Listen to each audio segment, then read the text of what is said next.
Good morning प्यारे बच्चों। मैं आपके सामने अनूप सियाग। मैं आपका अपने channel math by Anoop Siyag में स्वागत करता हूं। हमने 10th का एक लेक्चर डिस्कस किया अभी तक, जो आपके समझ में आया होगा। आज हम लेक्चर कौन सा लेके आए? हमारा सेकंड। कौन सा लेक्चर है बच्चों? सेकंड। चैप्टर कौन सा पढ़ रहे थे? थर्ड। लेकिन आज एक्सरसाइज कौन सी बेटा? उसकी 3.2 क्लास 10th। हमारे पास फर्स्ट क्वेश्चन के 2 पार्ट हैं। हम पहले इनको सोल्व करेंगे, ठीक है। पहले तो हम ऐसे ही चलेंगे, एक एक दो क्वेश्चन आपका भी फ्लो बन जाएगा और उसके बाद ही आगे का प्रोसेस करेंगे। हमने बताया था फर्स्ट लेक्चर में कि हम x और y की वैल्यू निकालना सीखेंगे। आज उस पे पहुंच के भाई हम x और y की वैल्यू निकालेंगे। देखो बेटा,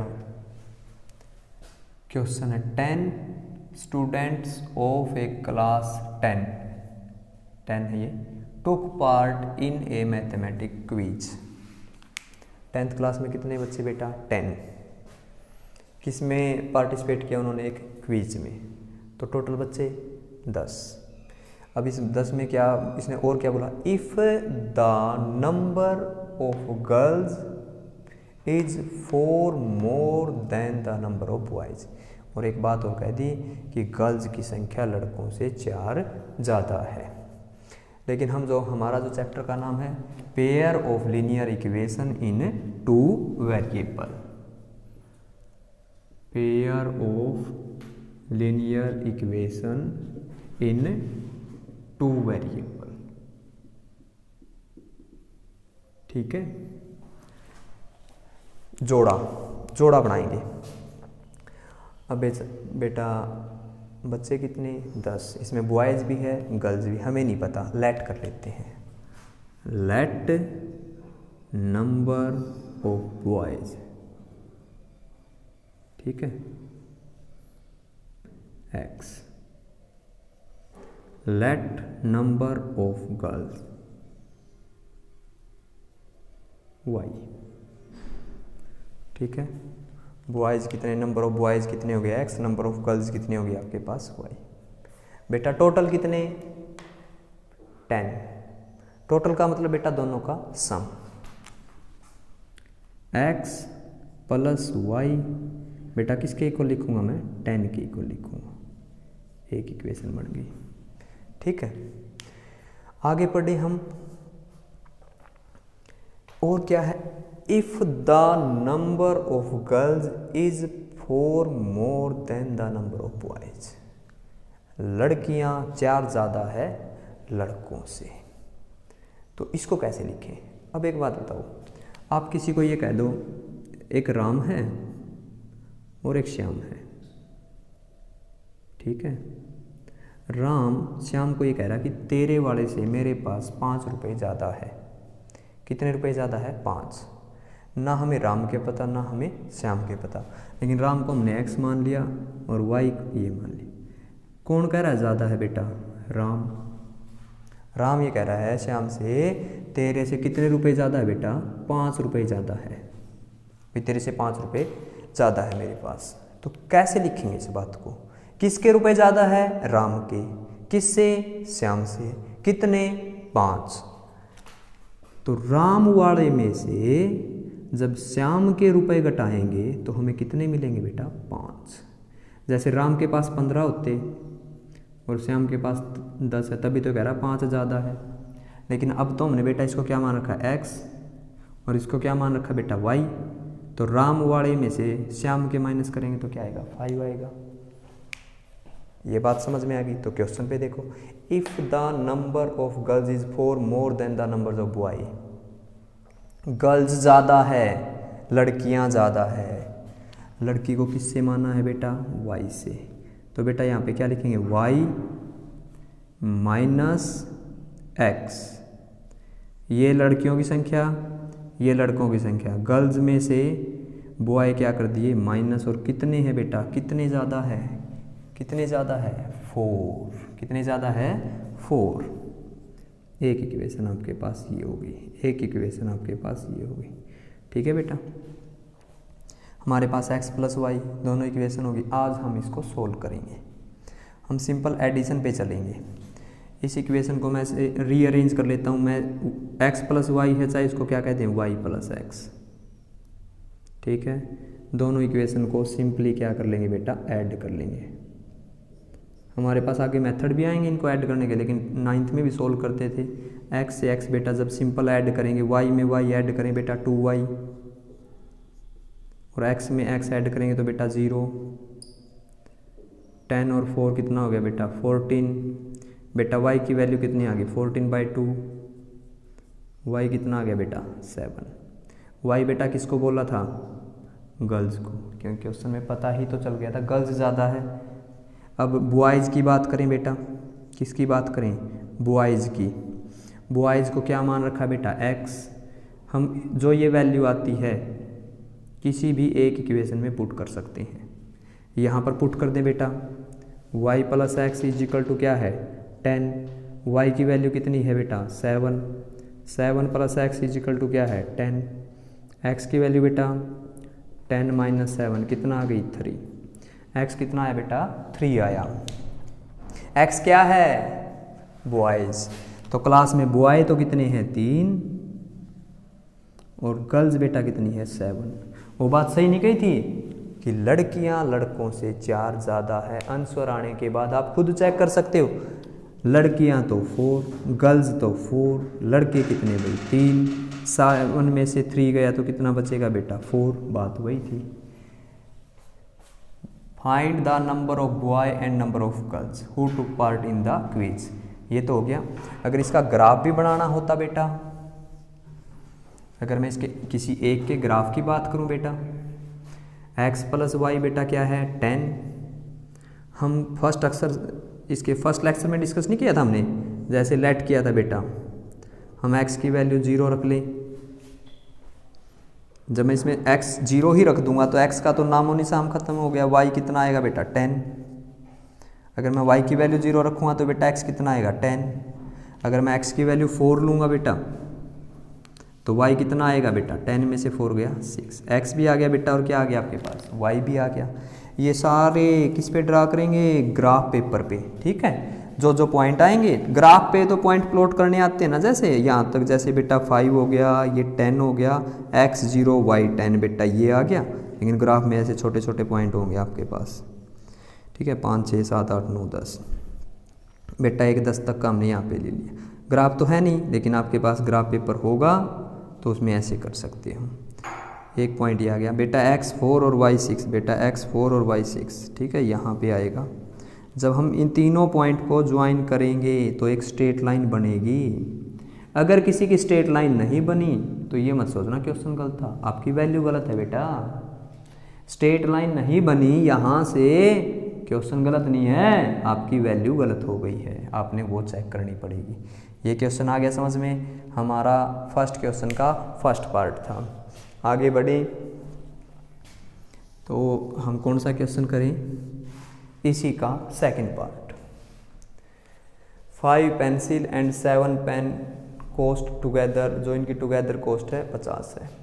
पेंसिल 5 ली उसने, पेन 7 लिए।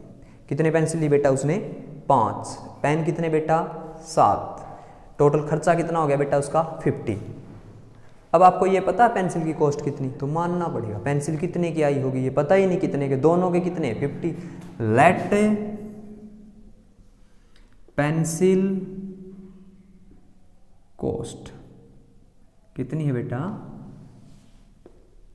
x माननी पड़ेगी। लेट पेंसिल्स कॉस्ट कितनी है x रुपीज। ठीक है, इसी तरह यहां पर लेट पेन्स कॉस्ट कितनी मान ले बेटा y रुपीज। पेन की भी होगी बेटा, पेंसिल की भी होगी। क्या बोला है इसने, हमने तो कॉस्ट मान ली। कितनी खरीदी है उसने पेंसिल बेटा 5, तो 5 पेंसिल की कॉस्ट कितनी हो जाएगी, 5 पेंसिल कॉस्ट कितनी हो जाएगी बेटा 5x। जैसे मैं पेंसिल की कॉस्ट 10 होती, सॉरी पेंसिल की कॉस्ट 5 रुपीज़ है, 2 की 10, 3 की 15, मल्टीप्लाई करते जाते, मल्टीप्लाई करना है जितनी पेंसिल होती है, 1 है तो 1 से मल्टीप्लाई, 2 है तो 2 से, 3 है तो 3 से। इसकी 1 की कॉस्ट x है, 5 से बात करें तो 5x, 5 प्लस x नहीं करेंगे बेटा, प्लस नहीं है, मल्टीप्लाई करते हैं। और यहाँ पे बेटा इसने पेन कितने खरीदे, पेन कितने हैं बेटा, 7 पेन की कॉस्ट बेटा 7y कितनी होगी बेटा 7y। टोटल खर्च कितना करके आया है वो 50 रुपये का बेटा। तो क्या लिखेंगे 5x प्लस का 7y is equal to 50, equation 1। ठीक है बेटा, 5x plus 7y is equal to 50। आगे पढ़ें, क्वेश्चन में है सब कुछ, क्वेश्चन पढ़ोगे फिर लिखना है।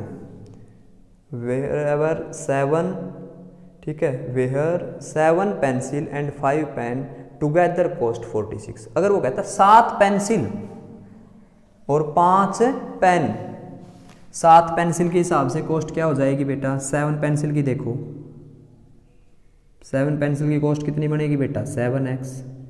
और बेटा दूसरी बात, उसने पेन, दूसरे ने कितने पेन खरीदे हैं, उसने 5, तो 5 पेन की कॉस्ट बेटा कितनी हो जाएगी बताओ। एक पेन की बेटा y, अगर 5 पेन खरीदेगा तो 5y। उसने 2 बातें बताई, क्योंकि हमारा चैप्टर क्या, pair of linear equation in 2 variable. हम तभी बता सकते हैं जब जोड़ा होगा, एक जोड़ा तो एक टर्म तो ये बन गई, एक और चाहिए। और वेरिएबल चर, वेरिएबल किनको कहते हैं, x और y को, एक x हो गया और एक y हो गया। अकेली इक्वेशन को सोल्व नहीं कर सकते, 2 इक्वेशन होनी चाहिए, इसलिए क्वेश्चन वाले की मजबूरी है आपके सामने 2 बातें रखेगा, उसकी बातों का जो मीनिंग है हमने क्वेश्चन के अकॉर्डिंग उसको कन्वर्ट करना पड़ेगा। आगे ये बात समझ में। तो बेटा क्या लिखूंगा मैं इसको, 7x प्लस के 5y और इज इक्वल टू बेटा, इस बार खर्चा कितना करके आया वो, कितने खर्च कर दिए उसने घर वालों को, ये 46 रुपीज़, 46 रुपीज़। ठीक है बेटा, एक इक्वेशन ये, एक इक्वेशन ये, आगे सोल्व करेंगे बेटा। 5x plus 7y is equal to 50, equation बेटा फर्स्ट, समीकरण बोलते हैं हिंदी मीडियम वाले। और एक 7x प्लस के 5y इज इक्वल टू बेटा 46, ये इक्वेशन कौन सी बन गई आपकी, सेकंड। फर्स्ट भी बन गई बेटा आपकी और सेकंड भी बन गई। अच्छा ये देखिए अब सोल्व कैसे करें, पिछले में तो ऐसा था ऐड किए काम चल गया। हम जब इन इक्वेशनों को सोल्व करते हैं तो ऐसा करते हैं, या तो x सेम हो जाए इसका या y सेम हो जाए। आगे हमारे जो नेक्स्ट एक्सरसाइज आएंगी और नेक्स्ट लेक्चर होंगे उसमें इन्हीं के ऊपर कंसेप्ट चलता, सारी इसी तरह इक्वेशन सोल्व करनी है। अब x इक्वल करो बेटा, ये सोचो कि मैं, अब तो इक्वल है ही नहीं, कि इस इक्वेशन को कितने से मल्टीप्लाई करूं और इस इक्वेशन को कितने से मल्टीप्लाई करूं कि इनका फर्स्ट पार्ट बराबर हो जाए।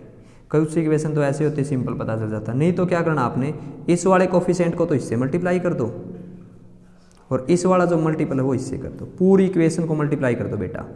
क्या बनेगी देखो, 35x 35x plus 49y is equal to 350। पूरी इक्वेशन को मल्टीप्लाई करना बेटा, इक्वल वाली टर्म को भी, पूरी इक्वेशन को 5 से करेंगे तो 35x प्लस के 25y इज इक्वल टू, 5 से करें बेटा 30 और 20, 23 हो गया, ये 230 हो गया बेटा, दोनों सेम हो गए। पिछले में तो बेटा किससे काम चला था, सिंपल हमने दोनों इक्वेशन को क्या कर दिया था, ऐड कर दिया था, x से x चला गया था जिसमें, ठीक है, दोनों इक्वेशन को क्या कर दिया था, ऐड कर दिया था। लेकिन यहाँ पे बेटा ये सेम है, अब इसका अपोजिट, तो क्या बुलाएं, माइनस, माइनस सबके साइन चेंज कर देता है, सबके साइन चेंज, क्योंकि अगर किसी ब्रैकेट के बाहर माइनस है तो क्या कर देता है बेटा वो, -x प्लस y हो जाता है, क्योंकि बाहर वाला माइनस दोनों के साइन चेंज कर देता है। लेकिन ये माइनस यहाँ पे है तो सब के साइन चेंज, ठीक है बेटा। ये गया 24y बचा इज इक्वल टू 120 बचा, y की वैल्यू कितनी आई बेटा 5।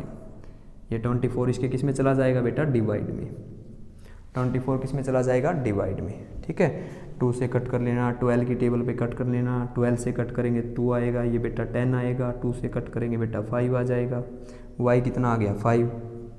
फिर y की वैल्यू बेटा यहाँ पुट कर देंगे, पुट इन इक्वेशन फर्स्ट। जैसे मैंने इसको फर्स्ट सेकंड ये भी बोल रखा, आप इसको थर्ड और फोर्थ नेमिंग भी दे सकते हो, एक थर्ड होगी बेटा और एक फोर्थ होगी।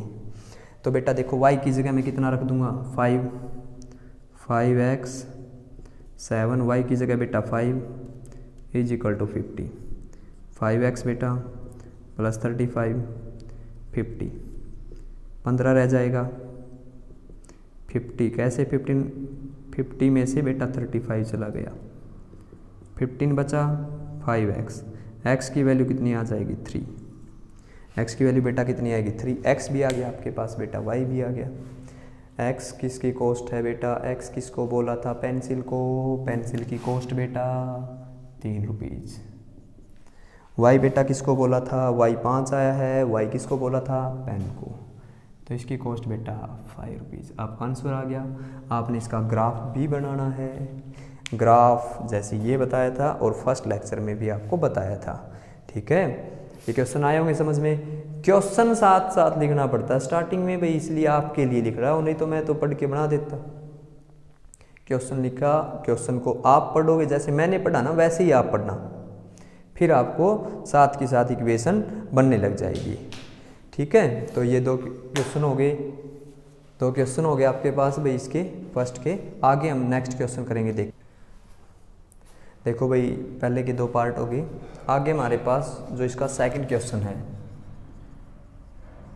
उसके लिए कुछ बातें ध्यान रखनी पड़ेगी। आज तो आपने ध्यान ही रखनी पड़ेगी, कल मैं इसके बारे में सारी बातें बता दूंगा, लेकिन उसके लिए आपको जुड़ा रहना पड़ेगा चैनल के साथ, ठीक है। आज तो क्या पता किस माध्यम से वीडियो आपके पास पहुंची है, सब्सक्राइब करोगे तो आपके पास नोटिफिकेशन आ जाएगा और लाइक कर देना भैया।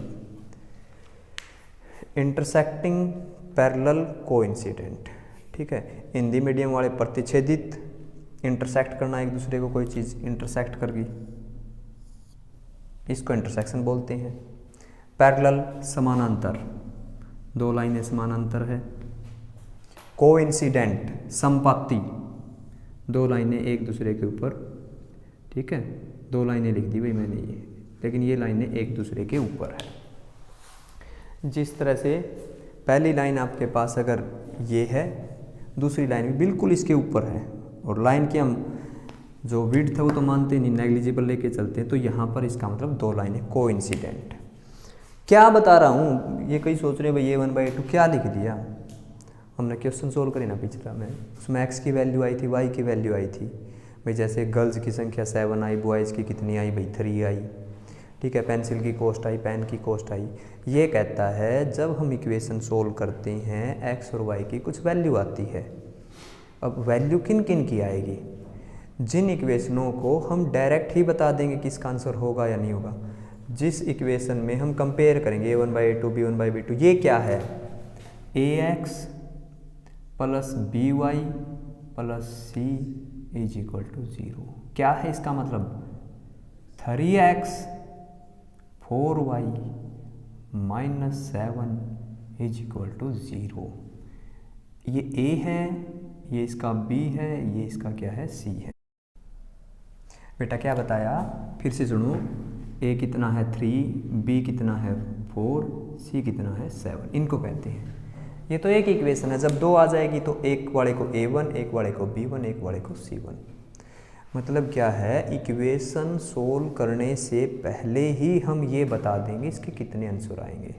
ऐसा नहीं है कि जितनी इक्वेशन होती है उन सब के सॉल्यूशन होते हैं। कुछ इक्वेशन ऐसे क्या पता सोल्व ही ना हो, ठीक है। कुछ इक्वेशन ऐसी है सॉल्यूशन देती है, मतलब एक्स वाई की वैल्यू आती है, और कुछ इक्वेशन ऐसी होगी एक्स और वाई की बहुत सारी वैल्यू हो सकती है। अगर एक्स 1 कहेगा तो वाई 1, अगर एक्स 2 कहेगा तो वाई 2, एक्स 3 कहेगा तो वाई 4, मतलब वाई भी 3। तो सेम वैल्यू वाले बहुत सारे जोड़े भी बन सकते हैं, ठीक है। जब लाइनें इंटरसेक्ट करेंगी, इंटरसेक्ट का मतलब ये है, सॉल्यूशन का मतलब है भाई किसी का हल होना, आंसर आना। ऐसे समझना, जब 2 लाइनें एक दूसरे को मिलती है उसको इंटरसेक्ट कहते हैं। जब लाइनें कहीं ना मिले उसको पैरेलल कहते हैं, और जब लाइनें हर जगह मिले, बहुत सारी जगह मिले, उसको क्या बोला जाता है? Many solution, infinite number of solution. जब लाइनें मिलेंगी ही नहीं, अगर आप किसी से मिले ही नहीं तो उसके साथ सॉल्यूशन क्या करना? सॉल्यूशन क्या आपका? जीरो। इसको बोला जाता है नो सॉल्यूशन, क्योंकि पैरेलल लाइनें कभी नहीं मिलती, तो इसका बेटा क्या है? No solution. ये लाइन बेटा कितनी जगह मिली? एक जगह। ऐसी इक्वेशन को बेटा वन सॉल्यूशन बोला जाता है। क्या बोला जाता है? One solution. जैसे पीछे वाली इक्वेशन लिख लेता हूँ मैं एक, x प्लस वाई बेटा 10, x माइनस वाई, या y प्लस एक्स था वही लिख लेता हूँ, y प्लस एक्स बेटा 10 और y माइनस एक्स बेटा 4। इसका a कितना है? 1, इसका भी a कितना है? 1, इसका a कितना है बेटा? 1, इसका a कितना है बेटा? -1, इसका c कितना है बेटा? माइनस में भी ले आओ, कोई दिक्कत नहीं है यहाँ पे। ये -10 बेटा, ये -4, कट गया माइनस माइनस प्लस, ये तो 1 आया। क्या 1 और -1 इक्वल होते? नहीं होते ना, नॉट इक्वल हो गए ना। जिस इक्वेशन में कंपेयर करने से पहले वाले दो के बीच में नॉट इक्वल आ जाए, पहले वाले के बीच में, दूसरा हो चाहे ना हो, कोई दिक्कत नहीं दूसरे की, दूसरा ये है तो भी ठीक है, अगर इसमें नॉट इक्वल आ गया तो भी ठीक है, पहला देखना जरूरी है। पहले वाला अगर सिंबल में इक्वल नहीं आए, नॉट इक्वल, उस इक्वेशन को बगैर सोल्व किए हम ये कह देंगे इसका एक ही सॉल्यूशन है। जो लाइन इंटरसेक्ट करती है बेटा उसका कितना सॉल्यूशन? One solution. ठीक है, कितने सॉल्यूशन बोले जाएंगे इसके? वन। इंटरसेक्ट को हिंदी में क्या पढ़ते हैं? क्या पढ़ते हैं बेटा? प्रतिच्छेदित। दो लाइनें एक दूसरे में छेद करते हुए गुजरती है। ठीक है।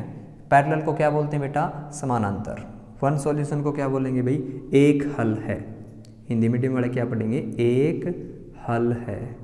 हल होना किसी बात का, हम यही कहते हैं हल होगी ये समस्या, सॉल्यूशन हो गया इसका, तो सॉल्यूशन को क्या बोलेंगे बेटा? एक। वन का मतलब एक हल है। नो सॉल्यूशन, जिसका कोई हल ना हो। वो कैसे होगा? कुछ इक्वेशन ऐसी होती है जिनका फर्स्ट पार्ट तो इक्वल होता है, जैसे 2x plus 3y is equal to 6। ठीक है। एक आपके पास 4x प्लस के 6y इज इक्वल टू 24 बेटा।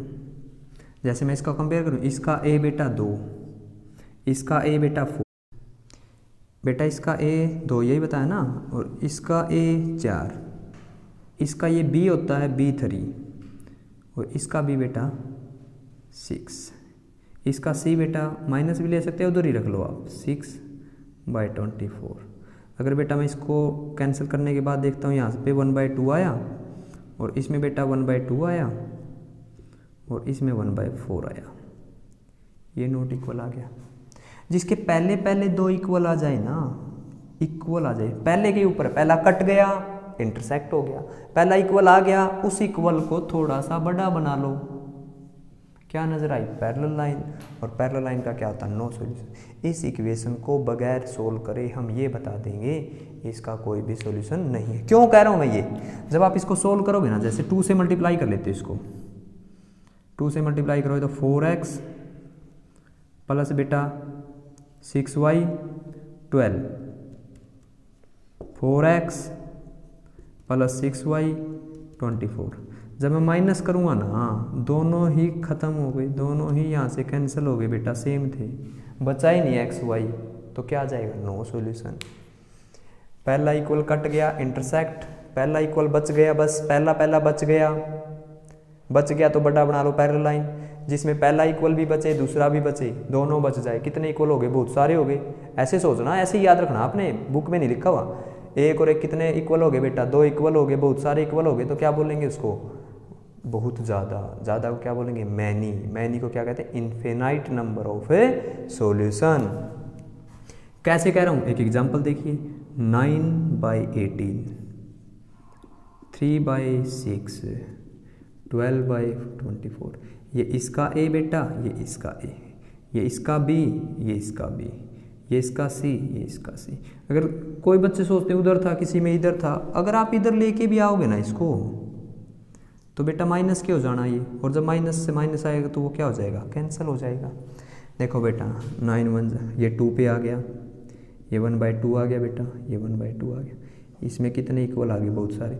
जो कोई ऐसी इक्वेशन होगी वो कोइंसिडेंट, दोनों की दोनों लाइन एक दूसरे के ऊपर इंसिडेंट होती रहेगी, क्या पता उसमें कितने सारे जगह मिले, वो बहुत सारे मिलने के पॉइंट हो गए, इस वजह से क्या बोला जाएगा बेटा, मैनी सॉल्यूशन। ठीक है, आज आपने इस एक्सरसाइज के 2 क्वेश्चन करने हैं। थर्ड क्वेश्चन इसी से आगे चलेगा, कल मैं कुछ और इक्वेशन भी बताऊंगा आपको, याद रख सको तो अच्छी बात है, बस ये ऐसे ही याद रखना था।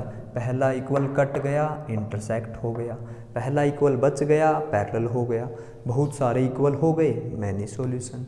फिर मतलब ये इस काम आते हैं, हम इक्वेशन को बगैर सोल्व करे उसकी प्रवृत्ति को देखकर ही ये बता देते हैं कि इसके कितने सारे सॉल्यूशन होंगे। ठीक है, तो आपने अगर और आगे बढ़ना हमारे साथ तो हमारे चैनल को क्या करेंगे भाई, आप सब्सक्राइब और वीडियो को लाइक करते रहिए भाई, और साथ में शेयर करो आप एक दूसरे के, जो आपके फ्रेंड है 9th में थे तो उनको भी बताओ भाई ऐसे ऐसे सिलेबस स्टार्ट हो गया अपना। ठीक है, तो आप स्टार्टिंग कर सकते हो हमारे साथ, कोई दिक्कत नहीं आएगी, हमारी ओर से पूरी मेहनत करेंगे भाई आपको समझ में आए। तो आपने सारा लेक्चर देखा, आपका बहुत बहुत धन्यवाद। ओके भाई।